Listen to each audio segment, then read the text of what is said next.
평생 가난하게 살고 싶지는 않아요. 40년 전 그 한마디에 청년의 가슴에 시퍼런 못이 박혔습니다. 헌책방을 돌고 돌아 겨우 구한 낡은 책 한 권, 밤새 써넣은 글귀. 여진은 그 마음을 받아들고도 뒤도 돌아보지 않았어요. 하필이면 이런 모습으로 뵙게 되네요. 40년 뒤 수천억 대 그룹의 회장이 된 성근 앞에 그녀가 다시 나타났습니다. 호텔 로비 카페, 앞치마를 두른 채 남의 컵을 닦고 있었어요. 성근이 돌아서려는 순간이었어요. 그의 눈이 청소 카트 위에서 멈췄습니다. 걸레와 세제 사이에 손때 묻은 낡은 책 한 권이 놓여 있었어요. 40년 전 자신이 건넸던 바로 그 책이었습니다. 이야기 시작하기 전에 무료로 할 수 있는 구독과 좋아요 부탁드립니다. 그리고 댓글로 어느 지역에서 함께하고 계신지 알려주세요. 채널을 찾아주신 모든 분들께 깊이 감사드립니다. 연말이었습니다. 한 해가 저물어가는 밤이었죠. 서울에서 가장 높다는 호텔의 커다란 홀에 사람들이 가득 차 있었어요. 무대 위에는 중후한 인상의 신사가 서 있었습니다. 윤성근, 60을 넘긴 나이였지만 허리는 곧았습니다. 방금 그는 어려운 이웃을 위해 큰 돈을 내놓겠다고 발표한 참이었어요. 홀 안에 박수 소리가 물결처럼 번졌습니다. 여기저기서 카메라 불빛이 터졌죠. 그런데 참 이상한 일이었어요. 그 많은 박수와 불빛 속에서 정작 윤성근의 얼굴에는 아무 기쁨도 없었습니다. 마치 남의 잔치에 잘못 끼어든 사람 같았어요. 가진 것은 세상 전부인데 마음 한구석은 텅 비어 있는 사람. 그게 이 사람이 오래 지고 살아온 표정이었습니다. 무대에서 내려오는 그에게 나이 지긋한 사내 하나가 슬며시 다가왔습니다. 윤 회장, 옛날 생각 안 나시오? 대학 시절엔 라면 한 끼도 아까워하던 양반이. 가시돋친 말이었어요. 남의 지난 가난을 슬쩍 건드리는 그런 말이었죠. 하지만 윤성근은 눈 하나 깜짝하지 않았습니다. 그 라면 값을 아꼈으니 오늘 이 돈을 내놓는 것 아니겠소? 목소리는 낮았지만 단단했어요. 사내의 얼굴이 머쓱해졌습니다. 이 사람은 결코 만만한 사람이 아니었어요.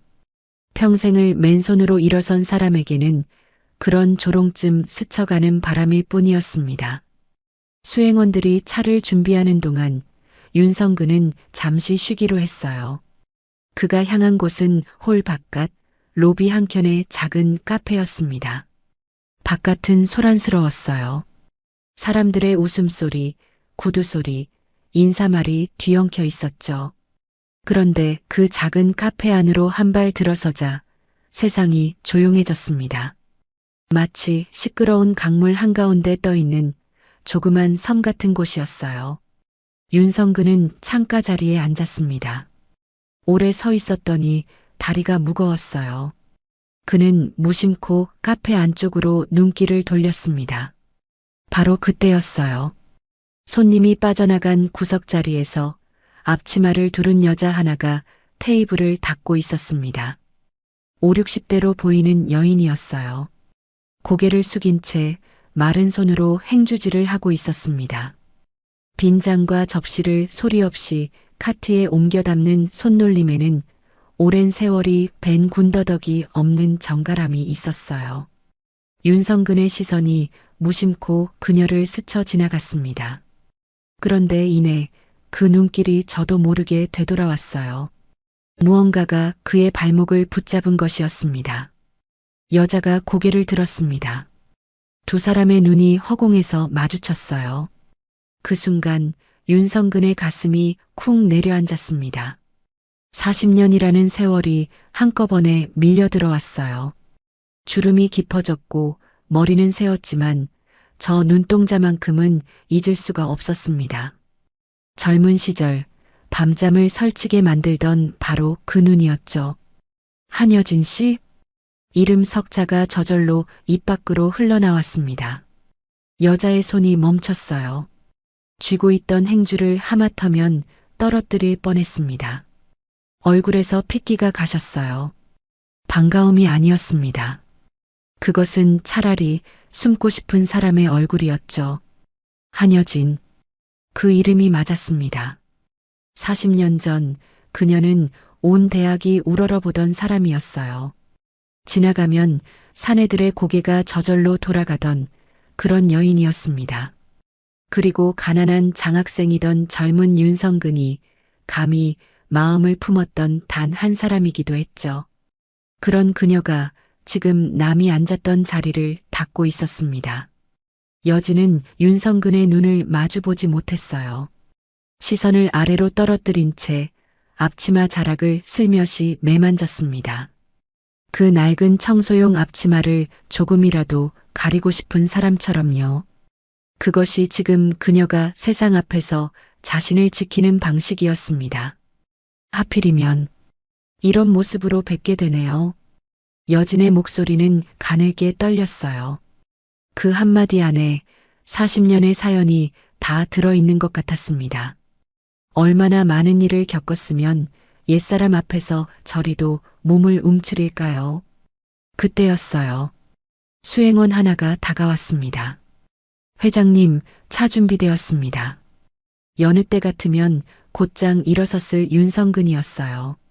그런데 그는 가만히 손을 들어 조용히 물러가라는 신용을 했습니다.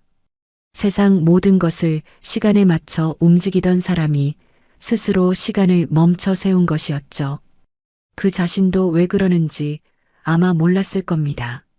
잠깐만, 앉았다 가시겠소? 윤성근이 부드럽게 청했어요. 조금이라도 그녀 곁에 머물고 싶은 마음이었습니다. 하지만 여진은 서둘러 고개를 돌렸어요. 카트 손잡이를 끌어쥐고 이 자리를 어떻게든 벗어나려는 사람의 몸짓이었죠. 저는 일하는 중이라서요. 여진은 나직이 말했습니다. 물러서려는 말이었어요. 여기서 일하신 지는 오래되셨소? 윤성근이 조심스레 물었습니다. 2년쯤 됐어요. 사정이 좀 생겨서요. 여진은 말끝을 흐렸습니다. 그 사정이라는 두 글자 안에 무엇이 담겨 있는지 그녀는 끝내 말하지 않았어요. 다만 행주를 쥔 손등에 세월의 거친 자국이 고스란히 남아 있었습니다. 물일과 세제에 튼 갈라진 손이었어요. 곱던 손이었는데 윤성근의 마음속에서 무언가가 조용히 저릿해졌어요. 바로 그때 카페 문이 열렸습니다. 행사를 마친 손님 여럿이 한꺼번에 몰려들었어요. 자리가 순식간에 소란스러워졌습니다. 윤성근이 놀란 것은 그 다음이었어요. 방금까지 몸을 움츠리던 여진이 순식간에 달라진 것입니다. 등을 곧게 펴고 손님들의 동선에 방해가 되지 않도록 조용히 카트를 벽 쪽으로 물렸어요. 그러고는 빈 자리를 하나하나 부지런히 치우기 시작했습니다. 흐트러짐 없는 일에 익은 사람의 몸가짐이었어요. 조금 전에 그 초라하고 떨리던 표정은 어디에도 없었습니다. 그 모습을 지켜보던 윤성근의 가슴이 먹먹해졌습니다. 저 담담함이 진짜 담담함이 아니라는 걸 그는 한눈에 알아보았어요. 저건 오랜 세월 울음을 삼키며 만들어낸 얼굴이었습니다. 도대체 저 사람에게 무슨 일이 있었던 걸까요? 그 물음이 사람의 마음속에 처음으로 씨앗처럼 내려앉았습니다. 결국 윤성근은 자리에서 일어섰어요. 더 붙잡고 있을 수가 없었습니다. 그는 무거운 걸음으로 카페를 나섰어요. 차에 오른 뒤에도 그의 눈은 창밖을 향해 있었습니다. 멀어지는 카페의 유리창 너머로 손님들 사이를 오가며 자리를 치우는 여진의 뒷모습이 보였어요. 좁은 어깨였습니다. 그런데 그 어깨가 이상하게도 자꾸만 눈에 밟혔습니다. 얼마나 그러고 있었을까요? 떠나기 직전 윤성근의 눈에 무언가가 들어왔습니다. 여진이 밀고 다니던 청소 카트 위였어요. 걸레와 세제 사이에 손때가 잔뜩 묻은 오래된 책 한 권이 놓여 있었습니다. 그 낡은 모서리가 불빛에 얼핏 비쳤습니다. 그것이 무엇인지 그때의 윤성근은 미처 알지 못했어요. 하지만 그 작은 책 한 권이 40년 동안 얼어붙어 있던 두 사람의 시간을 다시 흐르게 하리라는 것을 그날 밤엔 아무도 알지 못했습니다. 호텔로 돌아온 윤성근은 곧장 방으로 올라갔습니다. 서울에서 가장 높다는 층에 가장 넓은 방이었어요. 통유리 너머로 도시의 불빛이 강물처럼 흘렀습니다. 그는 술 한 잔을 따라 들고 창가에 섰습니다. 잔 속의 얼음이 가늘게 부딪혔어요. 그 소리만이 텅 빈 방을 채우고 있었습니다. 발밑으로는 수천 개의 불빛이 반짝였어요. 하지만 참 이상한 일이었죠. 그 많은 불빛 가운데 이 사람의 가슴을 데워주는 빛은 단 하나도 없었습니다. 그의 눈은 창밖을 보고 있었지만 마음은 이미 40년 전으로 걸어 들어가고 있었어요. 얼마나 그렇게 서 있었을까요? 윤성근의 눈앞에 젊은 날의 한 얼굴이 떠올랐습니다. 오늘 낮에 마주친 그 여인이 아니었어요. 주름 하나 없던 20살의 한여진이었습니다. 그때 그는 가진 것이 아무것도 없는 청년이었어요. 시골에서 올라와 낮에는 공부하고 밤에는 남의 집 일을 거들며 학교를 다녔죠. 밥 한 끼를 두 끼로 쪼개 먹던 시절이었습니다. 겨울이면 난로도 없는 자취방에서 이불을 뒤집어 쓰고 책장을 넘겼어요. 그런 그에게 한여진은 딴 세상 사람 같았습니다. 늘 단정했고 늘 빛이 났어요. 그녀가 강의실에 들어서면 공기마저 조금 환해지는 것 같았습니다. 가난한 청년은 그저 멀리서 바라볼 뿐이었죠. 그러던 어느 날이었어요. 윤성근은 큰 맘을 먹었습니다. 헌책방을 몇 군데나 돌았어요. 그렇게 겨우 구한 것이 손때 묻은 낡은 책 한 권이었습니다. 소나기. 그 시절 사람이라면 누구나 가슴에 품고 살던 그 애틋한 이야기였죠. 그는 책갈피 사이에 짧은 글귀를 적어 넣었습니다. 밤새 썼다 지웠다를 몇 번이나 했는지 몰라요. 가진 게 없는 사내가 마음을 전할 수 있는 방법은 그것이 전부였습니다. 비싼 꽃도 근사한 선물도 살 수 없었으니까요. 그 낡은 책 한 권에 청년의 온 마음이 담겨 있었습니다. 여진에게 책을 건네던 날 윤성근의 손은 가늘게 떨렸어요. 혹시 적어둔 글귀를 들킬까 가슴이 두방망이질을 쳤습니다. 여진은 책을 받아들고 잠시 표지를 내려다보았어요. 그 순간 그녀의 굳은 얼굴이 아주 잠깐 부드러워졌습니다. 윤성근은 그 표정을 놓치지 않았어요. 어쩌면 하는 신락 같은 희망이 가슴에 피어올랐습니다. 하지만 바로 그때였어요. 여진의 얼굴이 다시 차갑게 굳었습니다. 그녀는 책을 든 채 천천히 고개를 돌렸어요.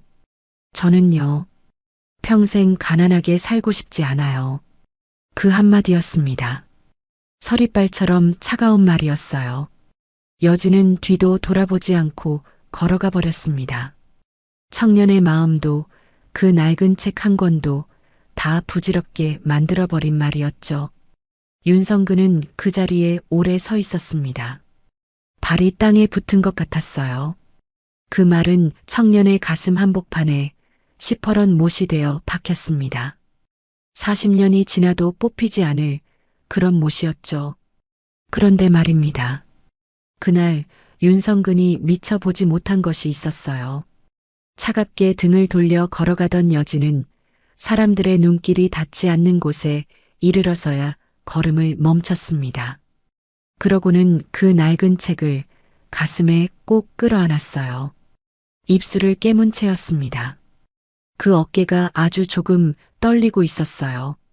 그 떨림의 의미를 청년은 알지 못했습니다.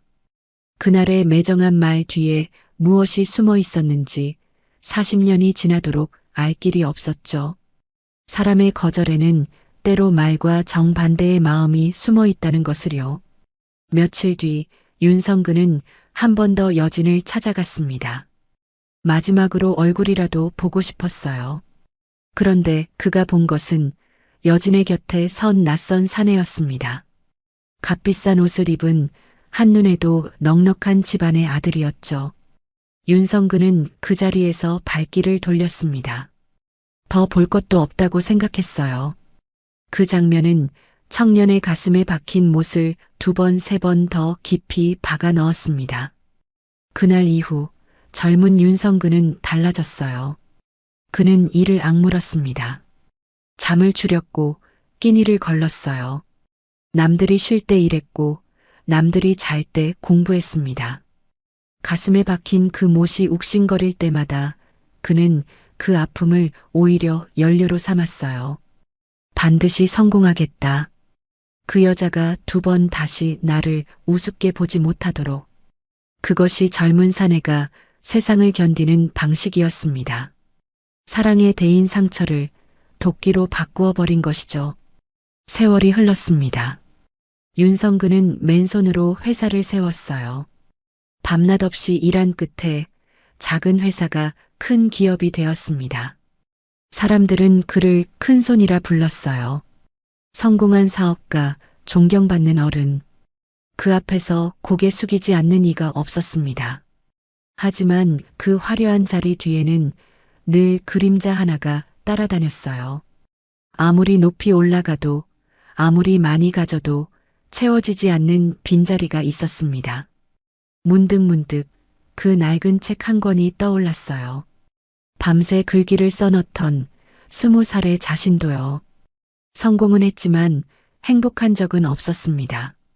어쩌면 그는 스스로에게 행복을 허락하지 않았는지도 몰라요. 윤성근은 술잔을 기울였습니다. 목을 타고 내려가는 열기가 뜨거웠어요. 하지만 가슴속 오래된 냉기는 그 정도로는 꿈쩍도 하지 않았습니다. 그 말이 나를 여기까지 오게 했지. 사람은 낮게 중얼거렸어요.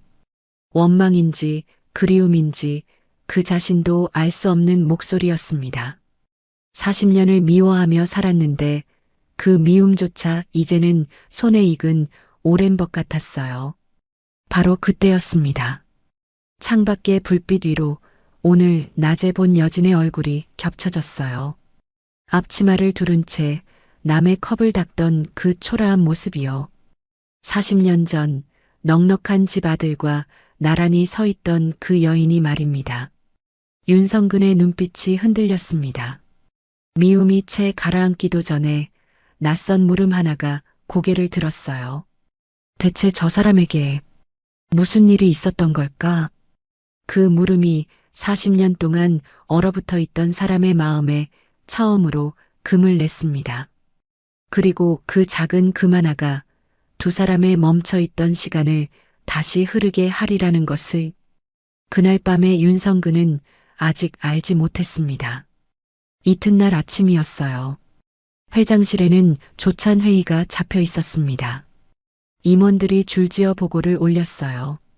숫자가 오가고 계획이 오갔습니다. 여느 때 같으면 그 어떤 작은 빈틈도 놓치지 않던 윤성근이었죠. 그런데 그날 아침만은 달랐어요. 그의 눈은 서류를 향해 있었지만 마음은 딴 곳에 가 있었습니다.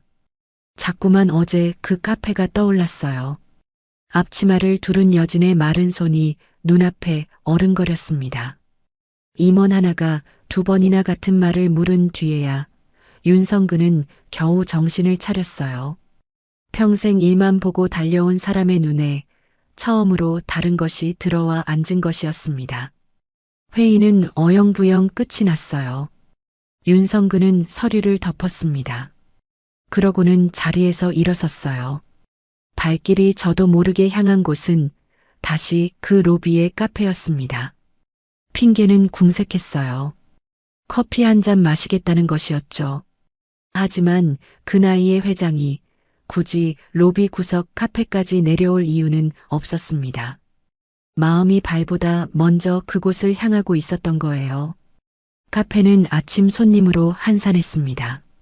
윤성근은 구석 자리에 앉아 커피 한 잔을 시켰어요. 그리고 멀찍이 서 여진을 바라보았습니다. 그녀는 부지런히 움직이고 있었어요. 빈자리를 훔치고 바닥에 떨어진 부스러기를 쓸고 카트를 밀며 구역을 오갔습니다. 그 모습을 지켜보는 사람의 마음이 까닭 모르게 무거워졌어요. 얼마나 그렇게 앉아 있었을까요? 여진이 그를 알아보았습니다. 그녀의 걸음이 잠시 멈췄어요. 하지만 이내 여진은 담담한 얼굴로 다가왔습니다. 저 같은 사람한테 신경 쓰실 것 없어요. 목소리는 정중했어요. 그러나 그 안에는 분명한 선이 그어져 있었습니다. 더는 다가오지 말라는 조용하지만 단단한 선이었죠. 여진은 자신의 초라함을 그 선 뒤에 감추려 했어요. 그게 그녀가 마지막으로 지키고 있는 자존심이었습니다. 신경이 쓰이는 걸 어쩌겠소. 윤성근은 애써 태연하게 말했어요. 여진은 대꾸 없이 옆 테이블을 훔치기 시작했습니다. 마른 행주를 접어 쥔 손끝이 그의 곁을 아주 잠깐 스쳤어요. 그 거친 손등을 윤성근은 또 보고 말았습니다. 곱던 손이었는데 40년 전 강의실에서 노트를 넘기던 그 하얀 손이었는데 지금 그 손에는 세제와 세월이 남긴 자국만 가득했어요. 사람의 가슴이 저릿하게 아려왔습니다. 여진은 오래 머물지 않았어요. 치울 자리가 남아있다는 듯 그녀는 곧 카트를 밀고 다른 쪽으로 향했습니다. 윤성근에게는 눈길조차 주지 않으려 애쓰는 듯 했어요. 그 애씀이 오히려 더 많은 것을 말하고 있었습니다. 윤성근은 도무지 납득할 수가 없었어요. 그가 알던 한여진은 이런 사람이 아니었습니다. 40년 전 여진은 넉넉한 집 아들과 나란히 서 있었어요. 그 길로 좋은 곳에 시집을 가 남부럽지 않게 살고 있을 줄로만 알았습니다. 그렇게 믿었기에 미워할 수도 있었던 거예요. 잘 먹고 잘 살고 있겠지. 그 생각이 40년 원망의 밑바탕이었습니다. 그런데 그 여자가 지금 남의 자리를 치우며 걸레질을 하고 있었어요. 곱던 손이 다 상하도록 말입니다. 무언가 크게 어긋나 있었습니다. 그가 아는 이야기와 눈앞의 현실 사이에 커다란 구멍이 뚫려 있었어요. 그 구멍의 정체를 윤성근은 알아야만 했습니다. 방으로 돌아온 윤성근은 비서를 불렀어요. 강수호였습니다. 오래도록 그의 곁을 지켜온 믿음직한 사람이었죠. 수호야, 조용히 알아볼 게 있다. 윤성근의 목소리는 낮았어요. 한여진이라는 사람이다.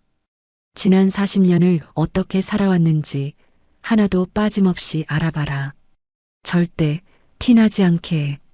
수호는 대답을 하려다 잠시 멈칫했습니다. 그 짧은 머뭇거림을 윤성근은 미처 눈치채지 못했어요. 하지만 수호의 눈빛에는 무언가 알 수 없는 그늘이 스쳐 지나갔습니다. 수호에게도 사연이 있었어요.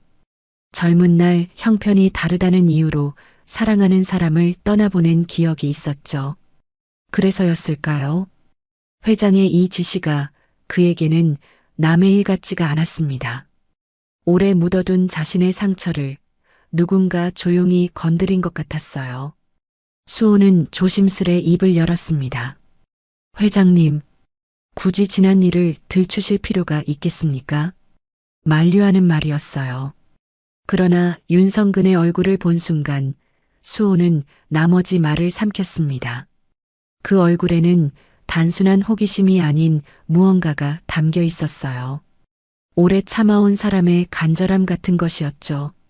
수호는 더 말하지 않았어요. 대신 조용히 고개를 숙였습니다. 알겠습니다. 알아보겠습니다. 혼자 남은 윤성근은 창가에 섰어요. 왜 자신이 이러는지 그 자신도 정리가 되지 않았습니다. 원망하러 온 것인지 걱정이 되어 온 것인지 미움과 애처로움이 한데 뒤엉켜 가슴속에서 소용돌이쳤어요. 내가 왜 이러는 걸까? 사람은 낮게 혼잣말을 했습니다. 40년을 단단하게 여며두었던 마음에 자꾸만 실금이 가고 있었어요. 그 틈으로 오래 눌러둔 무언가가 새어나오려 하고 있었습니다. 저녁 무렵이었어요. 윤성근은 다시 한번 카페 앞을 지나게 되었습니다. 마침 여진이 퇴근 준비를 하고 있었어요. 그녀는 앞치마를 벗고 있었습니다. 그러다 문득 자신의 거친 손을 내려다보았어요.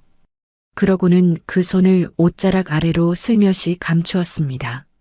누가 볼세라 부끄러운 것을 숨기는 사람의 몸짓이었어요. 그 작은 동작 하나가 윤성근의 마음을 아프게 후벼 팠습니다. 저 사람은 대체 무엇을 그토록 감추며 살아온 것일까요? 윤성근은 다가가려 했어요. 한마디라도 더 건네고 싶었습니다. 하지만 여진은 서둘러 직원 출입구로 사라져버렸어요.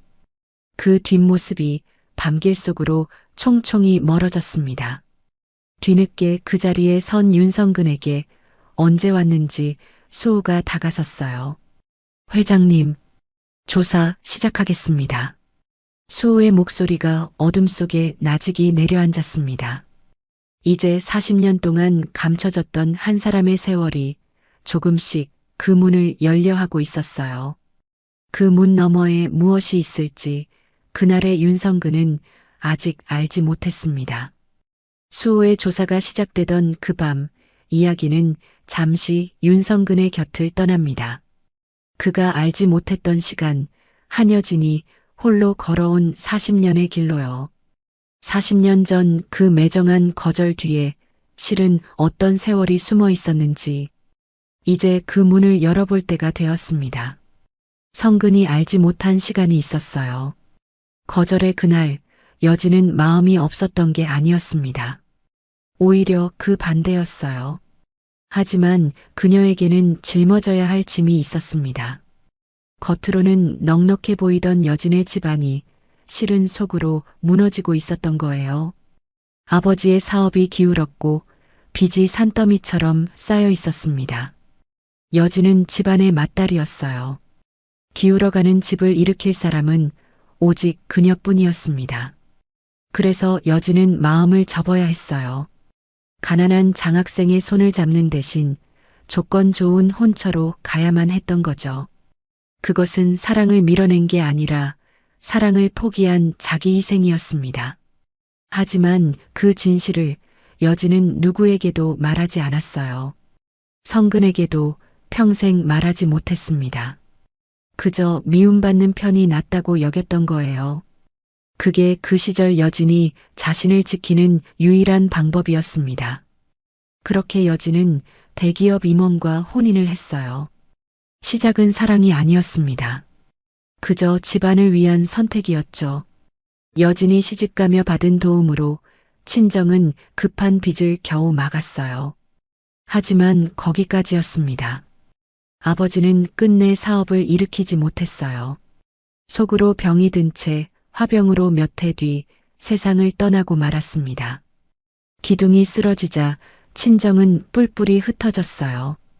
형제들도 저마다 살기가 바빴습니다.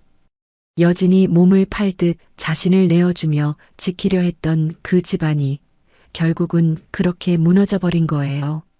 사랑을 포기하고 얻은 것이 고작 몇 해 뒤의 이별이었던 셈입니다. 그래도 여진은 마음을 다잡았어요. 남편에게 정성을 다했습니다. 아침이면 정갈한 밥상을 차렸고 넥타이를 매만져 주었어요. 시작은 사랑이 아니었지만 세월이 정을 쌓아 주었습니다. 그러다 아들이 태어났어요. 여진은 그 작은 생명을 품에 안고 처음으로 진짜 행복을 느꼈습니다. 아이의 여린 손가락이 자신의 손을 꼭 쥐던 순간 여진은 생각했어요. 그래, 이만하면 됐다. 이 정도면 잘 살아온 거야. 접어두었던 첫사랑의 자리에 이제는 이 아이가 들어앉은 것이었습니다. 그 시절은 여진에게 짧은 봄날 같았어요. 따뜻하고 환하고 평온했던 나날이었습니다. 하지만 봄이 짧듯 그 행복도 오래가지 못했어요. 그 무렵 남편에게는 오랜 꿈이 하나 있었어요. 남의 회사에서 임원으로 일하는데 만족하지 않고 자기 손으로 사업을 읽어보고 싶어 했습니다. 결국 남편은 다니던 대기업을 나왔어요. 그러고는 작은 사업체를 하나 차렸습니다. 맨손으로 시작한 일이었어요. 남편은 밤낮 없이 뛰어다녔습니다. 여진도 곁에서 힘을 보탰어요. 다행히 사업은 조금씩 자리를 잡아갔습니다. 고생 끝에 낙이 오는 듯 했어요. 그 곁에는 남편이 믿고 데려온 동업자가 있었습니다. 오만석이었어요. 남편의 오른팔이자 한 식구처럼 지내던 사람이었죠. 여진도 그를 시동생처럼 여겼습니다. 그때는 미처 몰랐어요. 그 믿음이 훗날 얼마나 날카로운 비수가 되어 돌아올지를 말입니다. 어느 날이었습니다. 멀쩡하던 남편이 가슴을 움켜쥐며 쓰러졌어요. 심근경색이었습니다. 급히 병원으로 옮겼지만 손을 쓰기엔 이미 늦어 있었어요. 며칠을 넘기지 못하고 남편은 눈을 감았습니다. 여진의 삶을 떠받치던 기둥 하나가 그렇게 소리 없이 무너져 내린 거예요. 장례를 치르는 내내 여진은 울지도 못했어요. 어린 아들의 손을 꼭 잡은 채 그저 멍하니 서 있을 뿐이었습니다. 세상이 통째로 발밑에서 꺼져버린 것 같았어요. 바로 그때 오만석이 그녀에게 다가왔습니다. 그는 조문을 온 척 슬픔에 잠긴 여진의 곁을 지켰어요. 그러고는 나직하게 말했습니다. 형수님, 회사 일은 아무 걱정 마십시오. 제가 다 알아서 정리하겠습니다. 그 말이 무너진 여진에게는 한 줄기 동아줄처럼 느껴졌어요. 여진은 세상 물정의 어두운 사람이었습니다. 평생 남편의 그늘 아래 살림만 하던 여자였죠. 회사가 어떻게 돌아가는지, 서류에 무슨 말이 적혀 있는지 알 도리가 없었어요. 그래서 여진은 오만석을 믿었습니다. 그가 내미는 서류마다 의심 없이 도장을 찍었어요. 하지만 그 도장 하나하나가 실은 자기 무덤을 파는 삽질이었습니다. 여진은 그것을 까맣게 몰랐어요. 얼마의 시간이 흘렀을까요? 여진이 뒤늦게 정신을 차렸을 때는 모든 것이 끝나 있었습니다. 오만석은 서류를 감쪽같이 위조했어요. 회사도 재산도 남편이 남긴 모든 것을 빼돌린 뒤였습니다. 여진의 손에 남은 것은 종이 조각 몇 장과 빚뿐이었어요. 여진은 그를 붙잡고 따졌습니다. 하지만 이미 법으로도 어쩔 수 없는 상태였어요. 모든 서류가 완벽했으니까요. 오만석은 싸늘한 얼굴로 등을 돌렸습니다. 믿었던 사람의 그 뒷모습이 여진의 가슴에 두 번째 못을 박았어요. 여진은 도움을 청하러 다녔습니다. 하지만 기댈 곳이 어디에도 없었어요. 친정은 이미 오래전에 흩어진 뒤였습니다. 그렇다면 시댁은 어땠을까요? 남편의 친척들은 오히려 여진을 원망했어요. 네가 어수룩해서 그 재산을 다 날린 게 아니냐? 위로는커녕 손가락질이 돌아왔습니다. 재산이 있을 때는 굽신거리던 이들이 빈털터리가 된 여진에게는 등을 돌린 거예요. 부유할 적 곁에 모여들던 지인들도 마찬가지였습니다. 썰물처럼 빠져나갔어요. 친정도 시댁도 사람도. 여진이 기댈 수 있는 문은 하나같이 굳게 닫혀 있었습니다. 집안을 위해 사랑까지 버린 여자가 정작 그 집안들로부터 버림받은 거예요.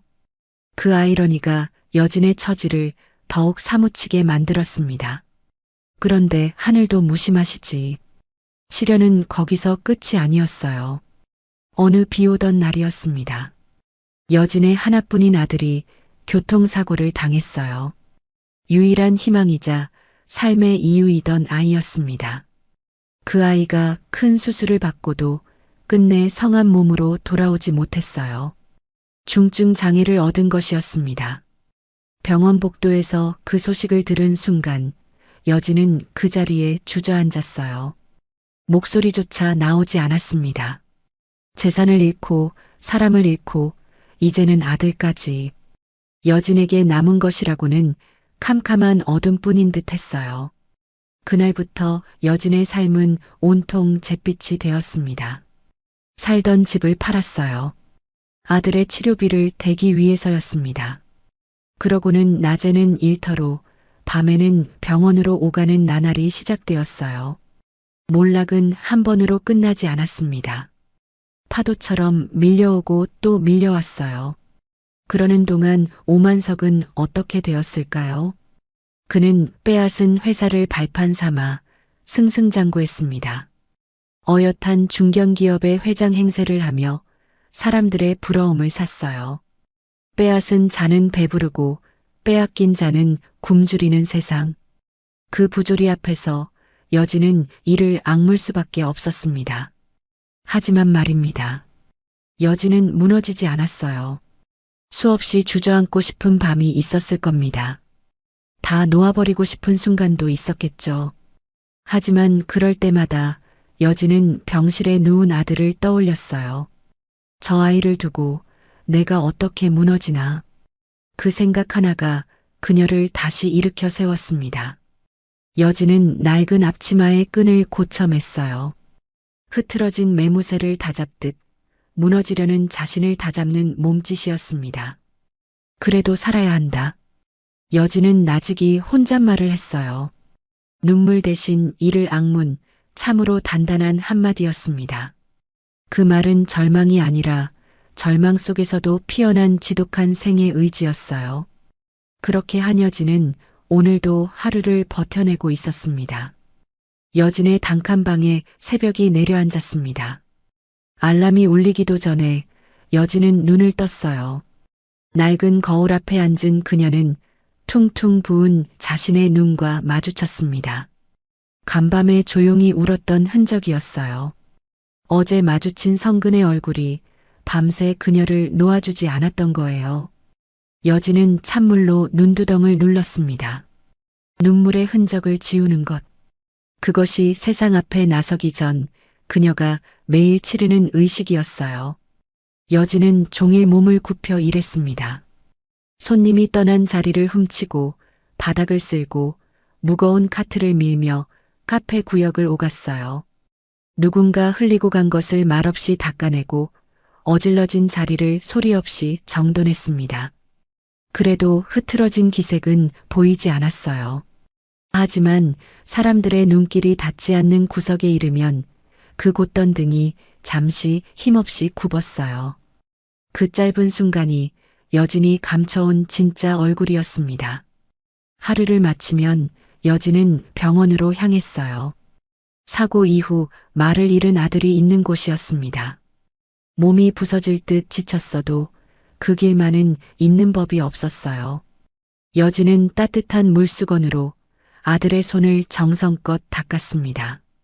밤이 깊었어요. 아들이 잠든 뒤 여진은 가방 깊숙한 곳에서 낡은 책 한 권을 꺼냈습니다. 소나기였어요. 40년 전 성근이 건넸던 바로 그 책이었습니다. 낮에는 청소 카트 한 켠에 조용히 얹어두고 밤이면 이렇게 가방에 넣어 품고 다녔어요. 수없이 이사를 다니며 살림을 벌여도 이 책만은 놓은 적이 없었습니다. 책장을 넘기자 마른 꽃잎과 성근이 적어둔 빛바랜 글귀가 나왔습니다. 그때 내가 그 손을 잡았더라면.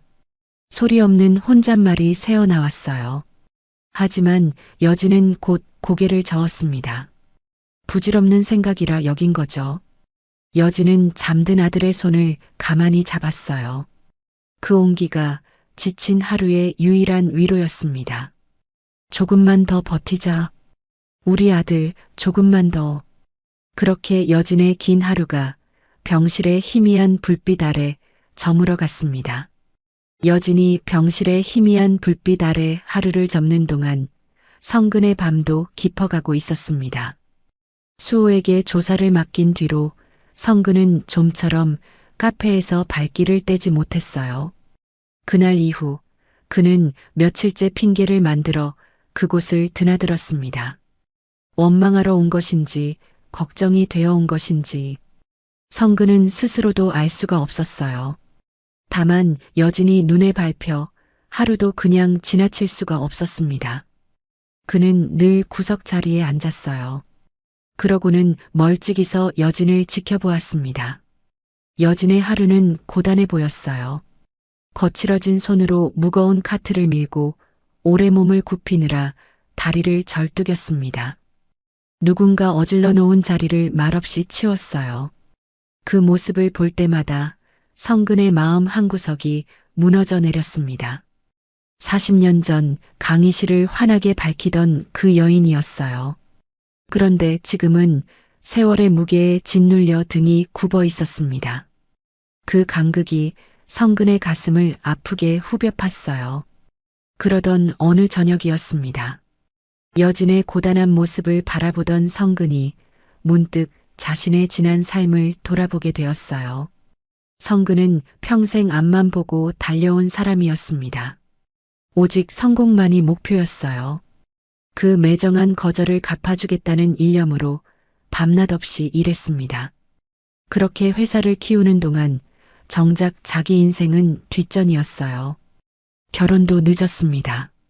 40이 다 되어서였죠. 아내는 조용하고 다정한 사람이었어요. 늘 그를 묵묵히 기다려주던 여인이었습니다. 하지만 성근은 그런 아내에게조차 마음을 온전히 열지 못했어요. 가슴 한구석에 박힌 40년 전의 못이 늘 그를 딴 곳에 붙들어 두었던 겁니다. 아내는 몇 해 전 병으로 먼저 세상을 떠났습니다. 성근은 그제야 후회했어요. 살아있을 때 좀 더 살뜰하지 못한 것을요. 하지만 후회는 언제나 늦게 오는 법이었습니다. 다 큰 자식들은 저마다의 삶으로 흩어졌어요. 명절에나 겨우 얼굴을 보는 사이가 되었습니다. 넓은 집에는 이제 성근 혼자였어요. 가진 것은 세상 전부인데 정작 곁에는 아무도 없었습니다. 다 가졌는데 왜 이리 허전할까? 성근은 속으로 되뇌었어요. 화려한 성공 뒤에 남은 것은 텅 빈 방과 긴 밤뿐이었습니다. 그는 평생 무언가를 좇으며 살았지만 정작 무엇을 잃었는지는 알지 못했던 거예요. 그래서였을까요? 여진의 외로움이 남의 일처럼 느껴지지 않았습니다. 저 여인도 나처럼 홀로 세상을 견디고 있구나. 두 사람의 쓸쓸함이 어느새 거울처럼 포개지고 있었어요. 바로 그때였습니다. 여진이 잠시 자리를 비웠어요. 물을 뜨러 안쪽에 다녀오는 듯 카트를 구석에 세워둔 채였습니다. 성근의 눈길이 무심코 그 카트 쪽으로 향했어요. 그러다 한 곳에서 멈췄습니다. 걸레와 세제 사이 카트 한켠에 낡은 책 한 권이 놓여 있었어요. 손때가 잔뜩 묻은 오래된 문고본이었습니다. 성근은 저도 모르게 자리에서 일어나 그 책을 집어들었어요. 표지를 쓸어보는 순간 가슴이 이상하게 뛰기 시작했습니다. 어딘가 낯익은 책이었어요. 세월의 덮개가 앉은 그 감촉이 그의 손끝을 붙들었습니다. 표지의 글자를 확인한 순간 성근의 손이 굳었어요. 소나기였습니다. 40년 전 자신이 헌 책방을 돌아 겨우 구했던 바로 그 책. 밤새 글귀를 써넣어 떨리는 손으로 여진에게 건넸던 그 책이었어요. 성근의 심장이 쿵 내려앉았습니다. 설마 그럴 리가. 성근은 떨리는 손으로 책장을 넘겼어요. 그리고 마침내 어느 한 페이지에서 멈췄습니다. 거기 바짝 마른 꽃잎 하나가 끼워져 있었어요. 그 옆에는 빛바랜 글씨가 남아 있었습니다. 40년 전 젊은 성근이 밤을 새워 적었던 바로 그 글귀였어요. 세월의 색은 바랬지만 글자는 그대로였습니다. 성근은 그 자리에 얼어붙었어요. 40년이라는 시간이 그 한 페이지 위에 고스란히 멈춰 있었습니다. 마치 어제 일처럼요. 그의 손이 걷잡을 수 없이 떨리기 시작했어요. 이걸 아직도 가지고 있었단 말인가. 성근의 입술에서 신음 같은 혼잣말이 새어나왔습니다. 그토록 매정하게 자신을 밀어냈던 여자였어요. 평생 가난하게 살긴 싫다며 뒤도 돌아보지 않고 떠났던 사람이었습니다. 그런 여자가 이 책을 40년 동안 품어왔다니, 그것도 걸레와 세제 사이에 고이 얹어 지니고 다녔다니, 성근의 가슴 속에서 무언가가 와르르 무너져 내렸어요. 40년을 단단히 쌓아 올렸던 원망의 벽이었습니다. 그 벽이 이 낡은 책 한 권 앞에서 힘없이 허물어지고 있었어요. 그리고 그 자리에 낯선 물음 하나가 차올랐습니다. 정말 날 싫어했던 게 맞나? 처음으로 성근은 그날의 거절을 의심하기 시작했어요. 40년을 철석같이 믿어온 이야기에 금이 가고 있었습니다. 만약 그 거절이 진심이 아니었다면, 만약 다른 사정이 있었던 거라면, 그 생각이 성근의 온몸을 휘감았어요. 바로 그때였습니다. 등 뒤에서 인기척이 났어요. 여진이 돌아온 것이었습니다. 그녀는 성근이 든 책을 보고 그 자리에 멈춰 섰어요. 얼굴에서 핏기가 가셨습니다. 여진은 황급히 다가왔어요. 그러고는 성근의 손에서 책을 빼앗듯 걷어들였습니다. 이건 그냥 헌책이에요. 별것 아니에요. 여진은 서둘러 책을 앞치마 주머니 깊숙이 감췄어요. 하지만 그녀의 손은 떨리고 있었습니다. 얼굴은 붉게 물들었어요. 별것 아니라 말하는 그 입술과 달리 온몸이 진실을 외치고 있었습니다. 감추려 할수록 마음은 더 선명하게 드러나는 법이었어요. 성근은 아무 말도 하지 못했습니다. 목이 메어 소리가 나오지 않았어요. 그저 붉어진 눈으로 여진을 바라볼 뿐이었습니다. 결국 성근은 카페를 나섰어요. 무거운 걸음이었습니다. 밖으로 나오자 겨울바람이 얼굴을 스쳤어요. 하지만 성근은 그 자리에 우두커니 서 있었습니다. 가슴 속에서 40년 묵은 감정이 소용돌이치고 있었어요. 원망은 온데간데 없었습니다. 그 자리에는 안쓰러움이 밀려들었어요. 분노가 있던 자리에는 오래 묻어둔 옛 마음이 차올랐습니다. 같은 시각이었어요. 카페 안 여진도 무너지고 있었습니다. 그녀는 카트 뒤에 몸을 숨긴 채 그 책을 가슴에 꼭 끌어안았어요. 40년을 감춰온 비밀이 하필 그 사람에게 들키고 만 것이었습니다. 여진의 어깨가 가늘게 떨렸어요. 두 사람은 각자의 자리에서 같은 밤 같은 마음에 흔들리고 있었습니다. 그날 밤 성근은 오래도록 잠을 이루지 못했어요. 여진이 책을 품에 안던 그 모습이 자꾸만 눈앞에 어른거렸습니다. 그는 창밖의 어둠을 응시했어요. 그러고는 마침내 마음을 정했습니다. 이제 더는 두고 볼 수 없다. 성근의 목소리에는 전에 없던 단단함이 실려 있었어요. 원망을 갚으러 왔던 남자가 이제 한 사람을 지키기로 마음먹은 순간이었습니다. 40년 만에 그의 삶이 다른 방향으로 걸음을 떼기 시작한 것이었어요. 며칠 뒤 윤성근은 여느 때처럼 호텔 로비를 지나고 있었습니다. 머릿속은 온통 여진 생각뿐이었어요. 그녀를 도울 방법을 궁리해봐도 쉬이 답이 나오지 않았습니다. 자존심 강한 그녀가 순순히 도움을 받을 리 없었으니까요. 그런데 바로 그때 로비 한켠의 카페 쪽에서 소란스러운 소리가 들려왔어요. 성근의 발걸음이 저절로 멈췄습니다. 무언가 심상치 않은 기운이 느껴졌어요. 그는 소리가 나는 쪽으로 고개를 돌렸습니다. 카페 안이었어요. 한 사내가 큰 소리로 떠들고 있었습니다. 값비싼 양복을 걸친 배가 불룩 나온 중년 사내였어요. 거들먹거리는 몸짓이 한눈에도 거만해 보였습니다. 그 사내가 여진을 똑바로 노려보고 있었어요. 성근은 걸음을 멈춘 채 그 광경을 지켜보았습니다. 그런데 사내의 얼굴을 보는 순간 성근의 눈빛이 서늘해졌어요. 낯익은 얼굴이었습니다. 수호가 조사해 온 자료 속 바로 그 사람이었어요. 오만석이었습니다.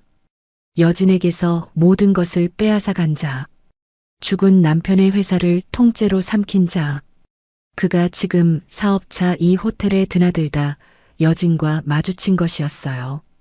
세상이 참 좁기도 하지. 빼앗은 자와 빼앗긴 자가 하필 이런 곳에서 다시 얽힌 것이었습니다. 오만석은 여진을 알아본 듯 했어요. 그의 입가에 비릿한 웃음이 번졌습니다.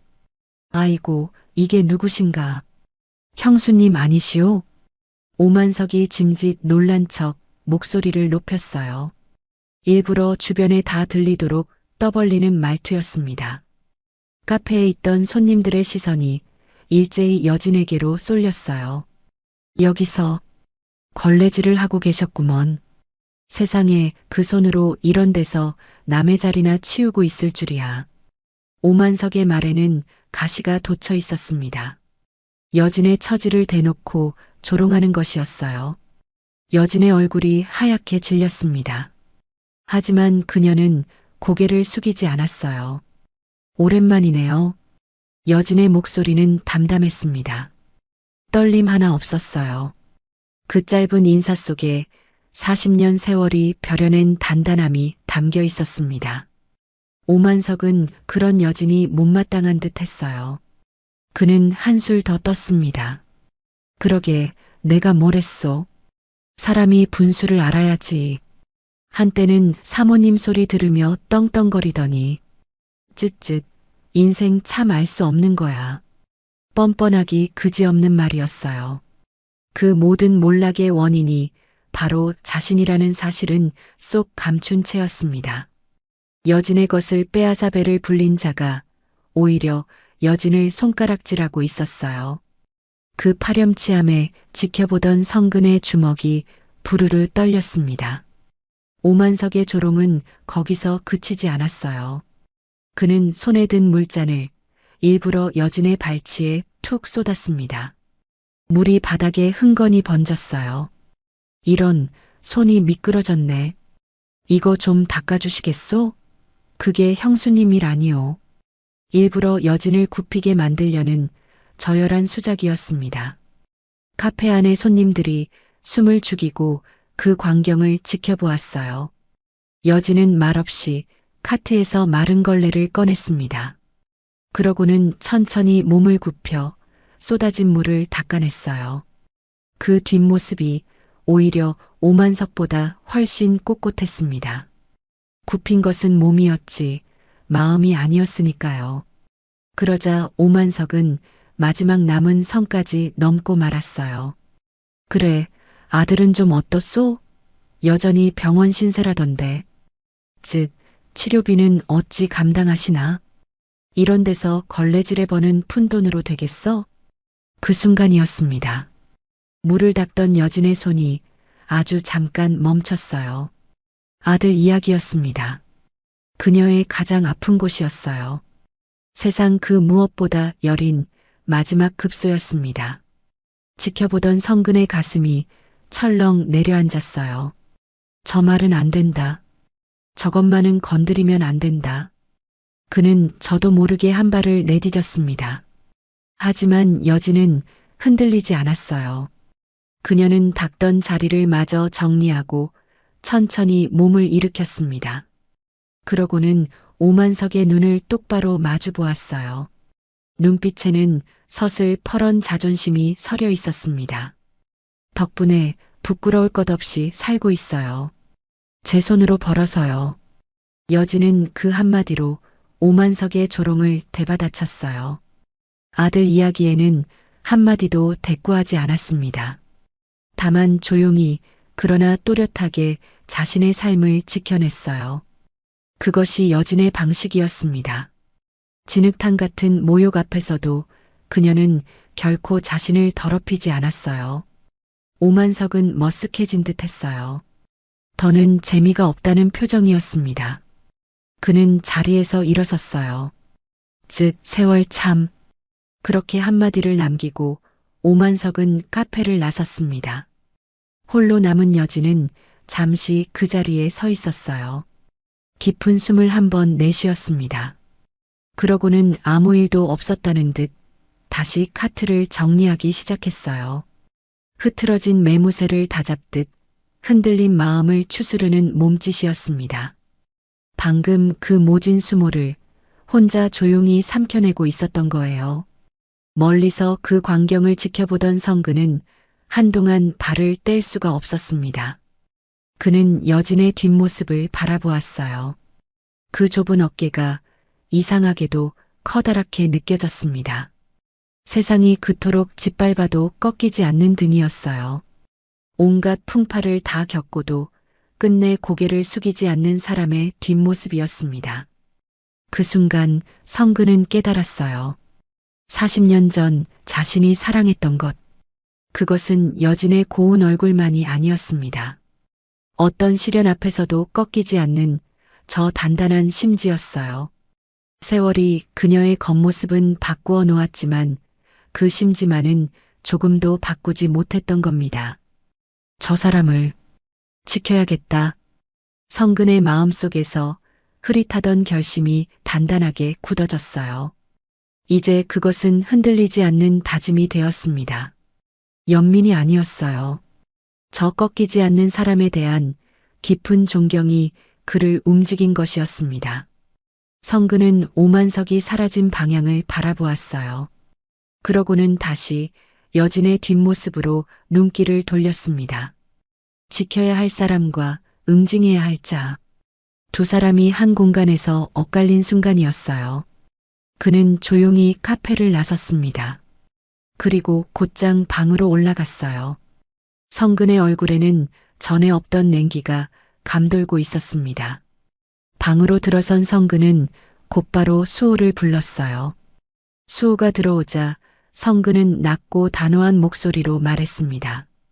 오만석이라는 자, 그 자에 대해 전부 조사해. 그 한마디에는 서리빨 같은 결기가 실려 있었어요. 한 사람을 지키기로 마음먹은 남자가 이제 그 앞을 가로막는 자를 향해 칼을 겨눈 순간이었습니다. 40년 만에 되찾은 옛 마음이 마침내 세상을 향해 움직이기 시작한 것이었어요. 며칠 뒤 밤 회장실은 불이 꺼지지 않고 있었습니다. 오만석의 뒷조사를 맡긴 뒤로 성근은 좀처럼 마음을 가라앉히지 못했어요.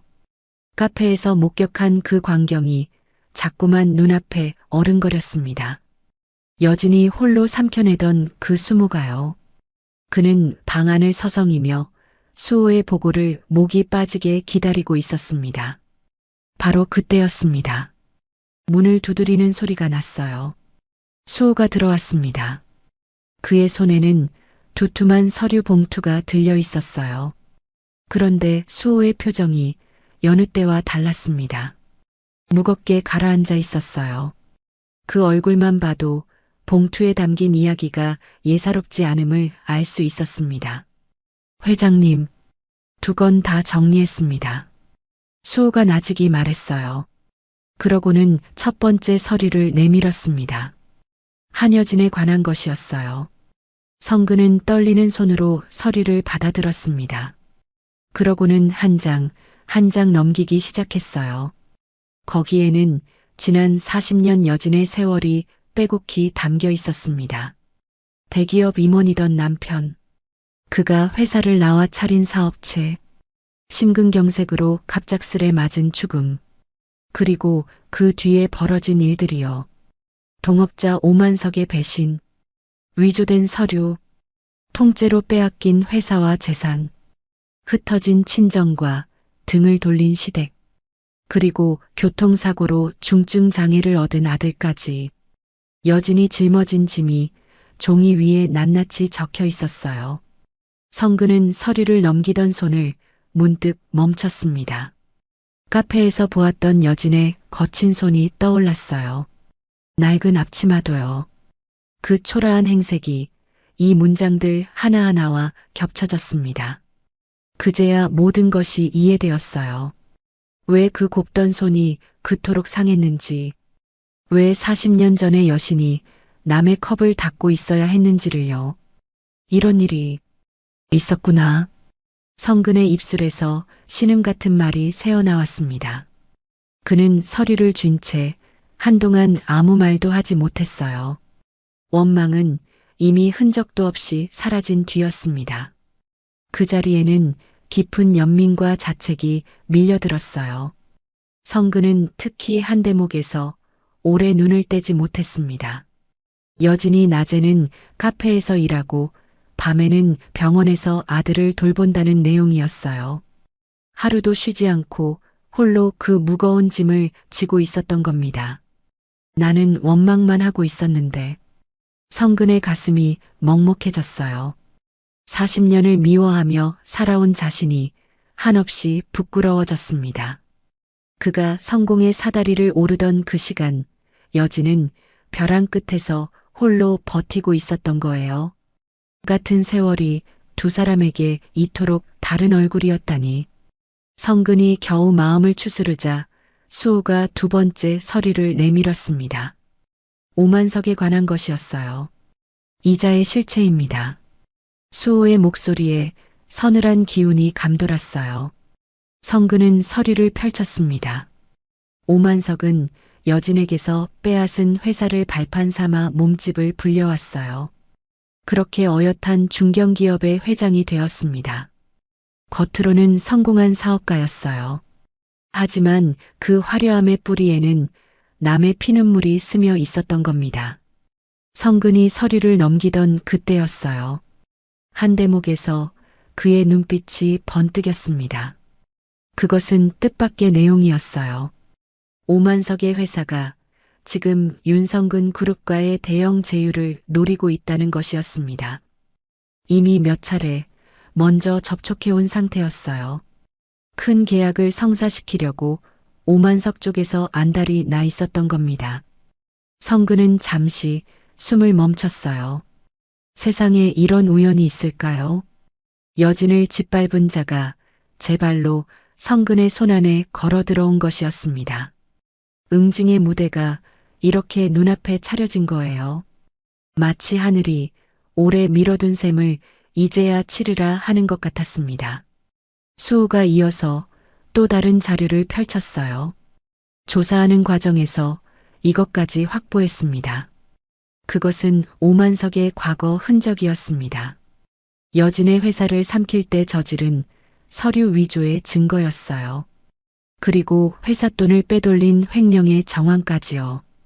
40년 가까이 묻혀있던 죄가 이제 성근의 손에 쥐어진 것이었습니다. 성근은 그 자료들을 찬찬히 들여다보았어요. 이것이면 오만석을 무너뜨릴 수 있었습니다.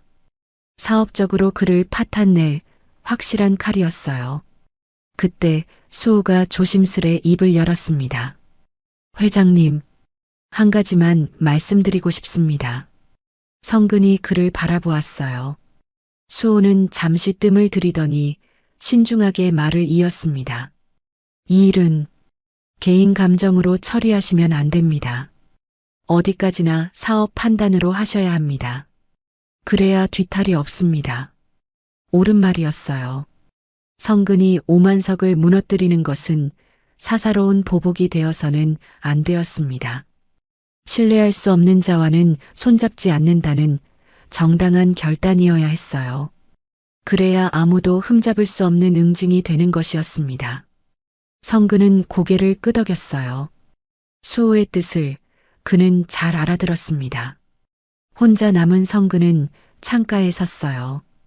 두 개의 서류가 그의 책상 위에 나란히 놓여 있었습니다. 한쪽에는 여진의 눈물이, 다른 한쪽에는 오만석의 죄가 담겨 있었어요. 성근은 오랫동안 그 자리에 서 있었습니다. 문득 40년 전 그날이 떠올랐어요. 평생 가난하게 살긴 싫다며 매정하게 등을 돌리던 여진의 모습이요. 그런데 이제는 그 거절마저 달리 보이기 시작했습니다. 카페에서 본 그 책, 40년을 품어온 소나기 한 권. 그 거절에도 무슨 사정이 있었던 걸까? 성근의 마음속에서 오래된 의심이 점점 짙어졌어요.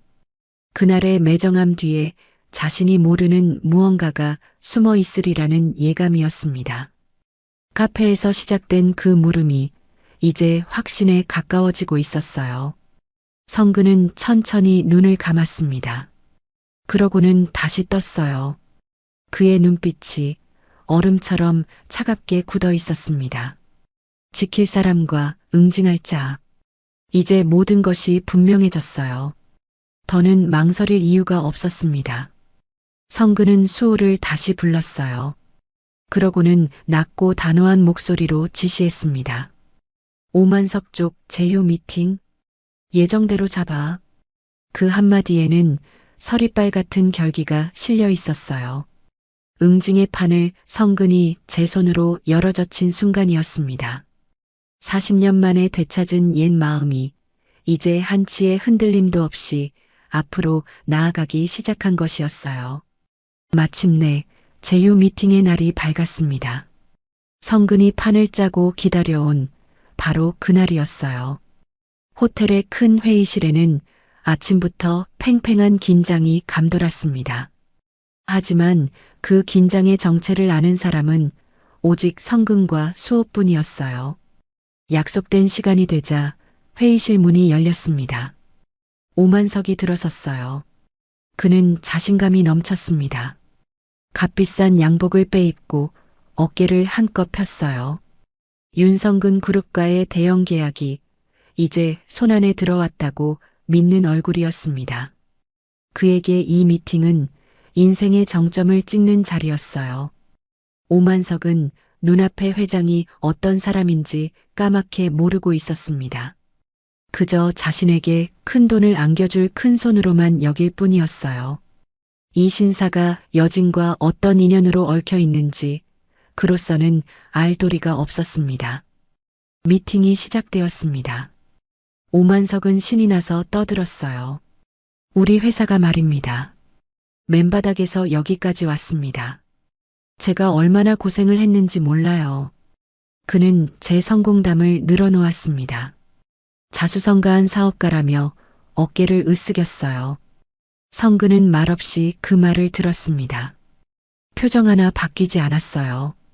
오만석이 자랑하는 그 성공이 실은 무엇을 딛고 세워진 것인지 성근은 똑똑히 알고 있었으니까요. 여진의 눈물 위에 쌓아 올린 탑이었습니다. 미팅은 순조롭게 흐르는 듯 했어요. 계약서가 오갔습니다. 이제 서명만 하면 모든 것이 마무리될 참이었어요. 바로 그때였습니다. 서명을 앞두고 성근이 천천히 입을 열었어요. 이 계약은 없던 일로 하겠습니다. 회의실의 공기가 순식간에 얼어붙었습니다. 화기애애하던 분위기가 단번에 서리빨처럼 차가워졌어요. 오만석의 얼굴에서 웃음이 거쳤습니다. 예, 그게 무슨 말씀이신지. 오만석은 당황한 기색이 역력했어요. 그는 성근의 눈치를 살폈습니다. 하지만 성근의 얼굴은 돌처럼 단단했어요. 성근은 대답 대신 곁에 있던 서류를 집어들었습니다. 그러고는 오만석 앞에 한 장씩 내려놓기 시작했어요. 위조된 서류였습니다.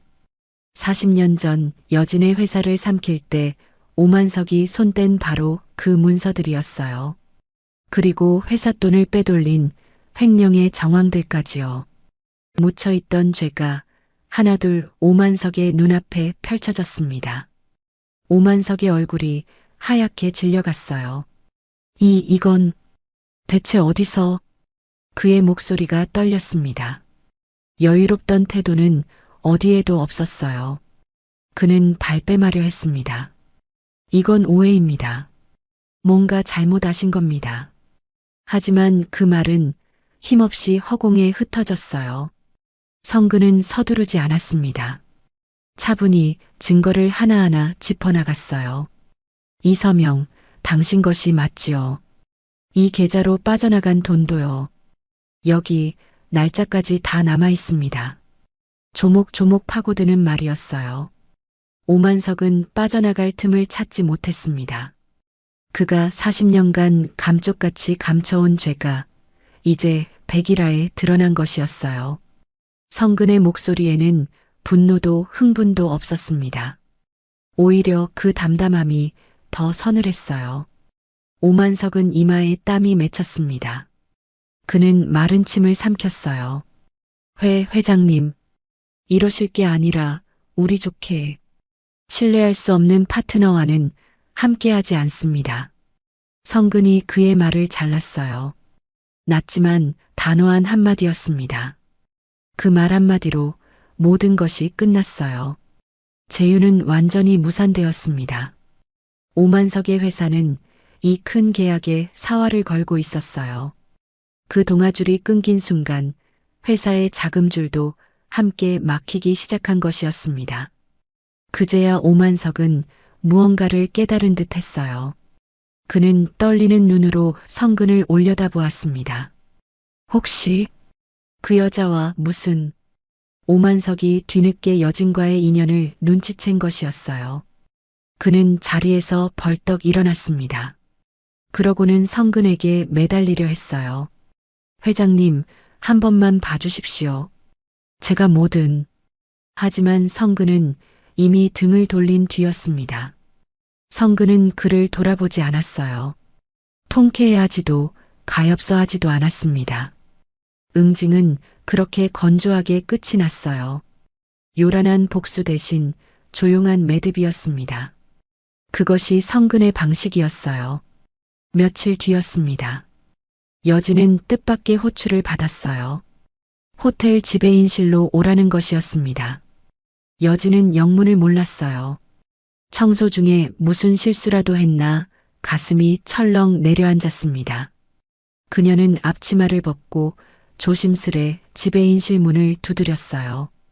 지배인은 여진을 반갑게 맞았습니다. 그러고는 뜻밖의 말을 꺼냈어요. 저희 호텔에서 시니어 고객 담당 총괄 매니저 자리를 새로 만들었습니다. 연세 지긋한 손님들을 살뜰히 모실 정성 깊고 품이 있는 분이 필요했거든요. 여진은 무슨 말인지 얼른 이해가 되지 않았어요. 그저 멀뚱히 지배인을 바라볼 뿐이었습니다. 한여진님을 그 자리에 모시고 싶습니다.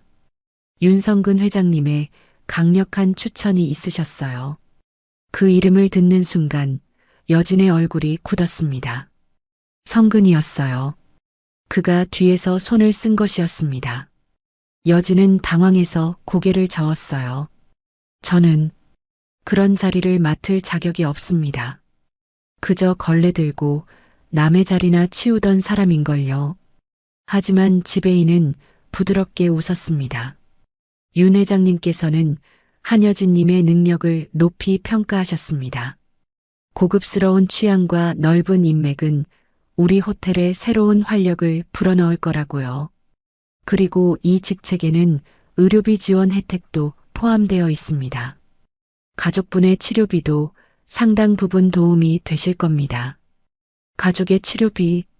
그 말에 여진의 가슴이 크게 흔들렸어요. 아들의 얼굴이 스쳐 지나갔습니다. 하지만 여진은 마냥 기뻐할 수만은 없었어요. 이 모든 것이 누구의 손끝에서 나온 것인지 알았으니까요. 그날 저녁이었습니다. 여진은 성근에게 전화를 걸었어요. 왜 이러세요? 여진의 목소리에는 날이 서 있었습니다. 예전에 제가 상처 드린 게 미안해서 이제 와 동정하시는 건가요? 저 그런 도움 받고 싶지 않아요. 거저받는 도움만은 죽어도 싫었던 겁니다. 그것이 그녀가 마지막까지 움켜쥔 자존심이었어요. 하지만 그 자존심의 밑바닥에는 오래 감춰온 두려움도 함께 있었습니다. 전화기 너머 성근은 잠시 말이 없었어요. 그러다 낮은 목소리로 말했습니다. 동정이 아닙니다. 나는 당신의 능력을 사는 겁니다. 당신은 원래 그런 자리에 어울리는 사람이었어요. 그 험한 세월조차 당신의 품위를 어쩌지 못했으니까. 그 말에 여진은 아무 대꾸도 하지 못했어요. 수화기를 쥔 손이 가늘게 떨렸습니다. 잠깐 얼굴 보고 이야기합시다. 성근의 청에 여진은 결국 카페로 나왔어요. 마감을 앞둔 텅 빈 카페였습니다. 두 사람은 오랜만에 마주 앉았어요. 성근이 조용히 입을 열었습니다. 그 자리는 내가 당신에게 베푸는 게 아닙니다. 당신이 마땅히 받아야 할 자리예요. 그 말에 여진의 눈시울이 붉어졌어요. 연민이 아니라 능력을 알아봐주는 말. 그것은 무너진 그녀의 자존심을 조심스레 일으켜 세우는 손길이었습니다. 얼마나 시간이 흘렀을까요? 여진의 눈에서 마침내 눈물이 흘러내렸습니다. 그리고 그녀는 40년간 가슴에 묻어둔 진실을 꺼내기 시작했어요. 사실은요. 그때 저도 여진의 목소리가 떨렸습니다. 저도 당신을 마음에 두고 있었어요. 하지만 기울어가는 집안을 살리려면 그럴 수가 없었어요. 그래서 일부러 모질게 등을 돌린 거예요. 그래야 당신이 저를 단념할 테니까. 성근은 그 자리에 얼어붙었습니다. 40년을 원망해온 그 거절이 실은 사랑이었다니. 자신을 밀어낸 게 아니라 자신을 위해 스스로를 버린 것이었다니. 카페에서 시작된 그 의심이 마침내 진실로 확인되는 순간이었어요. 그럼 그 책은 버릴 수가 없었어요. 그거 하나가 제 젊은 날의 유일한 진심이었으니까요. 성근의 눈에서도 뜨거운 것이 차올랐습니다. 40년 묵은 원망이 그제야 봄눈처럼 녹아내렸어요. 그 말이 자신을 여기까지 오게 한 채찍인 줄로만 알았는데 실은 서로를 향한 마음이 어긋난 것뿐이었습니다. 이를 악물고 버텨온 그 긴 세월이 비로소 완전히 풀린 것이었어요. 두 사람은 오랜 오해를 사이에 두고 마주 보았어요. 40년이라는 긴 강을 건너서야 겨우 닿은 마음이었습니다. 성근은 천천히 여진의 거친 손을 감싸 쥐었어요. 세월이 핥히고 간 그 상처투성이 손을요. 이제부터는 내가 지키겠습니다. 성근의 목소리는 나직하지만 단단했습니다. 40년을 돌아온 마음이 마침내 제자리를 찾은 순간이었어요. 그 손끝의 온기가 두 사람의 얼어붙은 세월을 조용히 녹이고 있었습니다. 두 사람의 손이 맞닿은 그 밤 이후로 몇 달의 시간이 흘렀습니다. 얼어붙어 있던 계절이 물러가고 어느덧 봄이 찾아왔어요. 그동안 두 사람의 삶에도 조용한 변화가 찾아들었습니다. 호텔 로비는 오늘도 손님들로 북적였어요. 그런데 그 한가운데 낯익은 얼굴 하나가 서 있었습니다. 한여진이었어요. 하지만 예전의 그 여진이 아니었습니다. 걸레를 쥐고 남의 자리를 치우던 초라한 앞치마 차림이 아니었어요. 단정한 정장을 갖춰 입고 목에는 매니저 명찰을 달고 있었습니다. 시니어 고객 담당 총괄 매니저. 그것이 이제 그녀의 자리였어요. 여진은 손님들 사이를 오갔습니다. 나이 지긋한 손님에게 다가가 다정하게 말을 건넸어요. 무엇이 필요한지 살피고 세심하게 챙겼습니다. 오랜 세월 몸에 밴 그 정성과 품위가 이제는 빛을 발하고 있었어요. 직원들은 그런 여진을 존경 어린 눈으로 바라보았습니다. 여진의 곁을 낯익은 얼굴 하나가 지나갔어요. 예전에 그녀를 은근히 무시하던 사람이었습니다. 하지만 이제는 여진 앞에서 고개를 숙였어요. 여진은 흔들림 없이 그를 대했습니다. 몰락 이전의 품위를 그녀는 되찾았어요. 아니, 그때보다 더 단단해져 있었습니다. 세월이 벼려낸 강인함이 그 위에 더해진 것이었어요. 여진의 하루는 여전히 바빴어요. 하지만 그 바쁨의 결이 예전과는 달랐습니다. 짓눌린 노동이 아니라 보람 있는 하루였어요. 무엇보다 아들의 소식이 여진을 웃게 했습니다. 성근의 도움으로 아들은 제대로 된 치료를 받기 시작했어요. 좋은 병원에서 좋은 의사에게요. 그러자 기적처럼 아이의 상태가 나아지기 시작했습니다. 오래 잃었던 말문이 조금씩 트이기 시작한 거예요. 여진이 병실에 들어서면 아들이 그녀를 보고 웃었습니다. 어눌하게나마 엄마라고 불렀어요. 그 한마디에 여진은 몇 번이나 눈물을 훔쳤는지 몰랐습니다. 3년 동안 잃어버렸던 그 소리가 다시 돌아온 것이었어요. 우리 아들 정말 잘 견뎌줬다. 여진은 아들의 손을 잡고 나직이 속삭였습니다. 예전에는 조금만 더 버티자던 말이 이제는 잘 견뎌줬다로 바뀌어 있었어요. 버티던 나날이 지나고 마침내 웃을 수 있는 날이 온 것이었습니다. 그 무렵 오만석의 소식도 짧게 들려왔어요. 제휴가 무산된 뒤 그의 회사는 자금난에 허덕였습니다. 결국 얼마 버티지 못하고 무너지고 말았어요. 남의 것을 빼앗아 쌓은 탑은 결국 모래 위의 성이었던 겁니다. 하지만 그 소식에 여진도 성근도 오래 마음을 두지 않았어요. 지나간 원한에 매달리기에는 두 사람의 앞날이 너무 소중했으니까요. 성근은 여전히 그룹의 회장이었습니다. 그는 자기 자리를 버리지 않았어요. 여진에게 내려간 것도 여진을 억지로 끌어올린 것도 아니었습니다. 다만 그녀가 스스로 설 수 있도록 손을 내밀어 주었을 뿐이에요. 그렇게 두 사람은 이제 나란히 서게 되었습니다. 각자의 자리에서 서로를 바라보면서요. 어느 날 여진은 새로 들어온 후배 직원과 함께 앞치마를 두르고 있었어요. 로비 카페 구역을 둘러보러 간 길이었습니다. 여진은 그 직원에게 손수일을 가르쳐 주고 있었어요.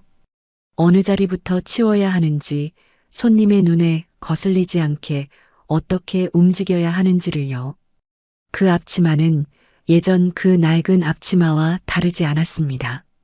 하지만 그것을 두른 여진의 표정은 완전히 달라져 있었어요.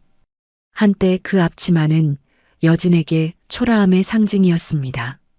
감추고 싶은 부끄러운 것이었어요. 하지만 이제는 아니었습니다. 그것은 그녀가 스스로 선택한 자부심의 상징이 되어 있었어요. 같은 앞치마인데 그 의미가 이토록 달라진 것이었습니다. 그의 연말이었어요. 다시 자선 행사의 계절이 돌아왔습니다. 1년 전 성근이 홀로 무대에 올랐던 바로 그 자리였어요.